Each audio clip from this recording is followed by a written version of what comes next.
প্রথমে পাতাটাকে ভালো করে ধুয়ে জল ঝরিয়ে নিলে, নিয়ে এবার ছোটো ছোটো করে কেটে শাকের মতো করে কেটে একদম শুকনো খোলায় নেড়ে নেবে। একটু মজে এলে তারপরে তোমরা কি করবে, পাতাটাকে মিক্সিতে হোক বা শিলবাটায় হোক বেটে নিলে,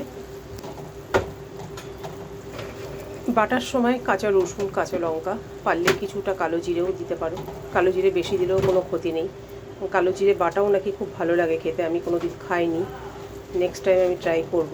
শুনেছি এইরকম খাটখোল পাতার মতনই লাগে, খেতে লাগে।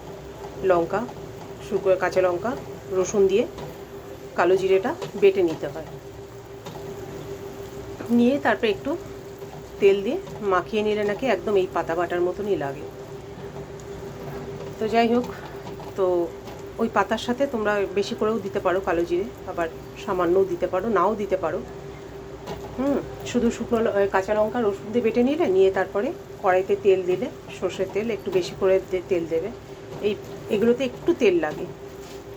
তেল দেওয়ার পর কালো জিরে ফোড়ন দিলে, দিয়ে যে পাতাটা বেটে রেখেছিলে রসুন আর কাঁচা লঙ্কা দিয়ে, ওটাকে এর মধ্যে দিয়ে এরকমভাবে ভালো করে নাড়াচাড়া করতে থাকবে।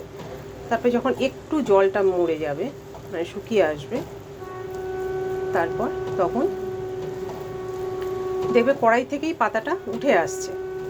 দেখতে পাচ্ছ এখন যে স্টেজে আমি রয়েছি, এইরকমই হয়ে আসবে। তখন জানবে যে হয়ে গেছে। একদম শুকনো করবে না, ড্রাই করলে ভালো লাগবে না খেতে। যারা ঝাল বেশি খাও তারা ঝাল একটু বেশি দেবে, কোনো অসুবিধা নেই, ঝাল ঝালই ভালো লাগে এটা। যারা যেমন ঝাল খাও সে তেমন ঝালটা দেবে। আর লবণ, কোনো হলুদ ফলুদ না, লবণ আর তেল, ব্যাস। খেয়ে দেখো কেমন লাগলো জানিও। রান্নাটা ভালো লাগলে লাইক, কমেন্ট, শেয়ার, সাবস্ক্রাইব করে পাশে থেকো, কেমন? টাটা।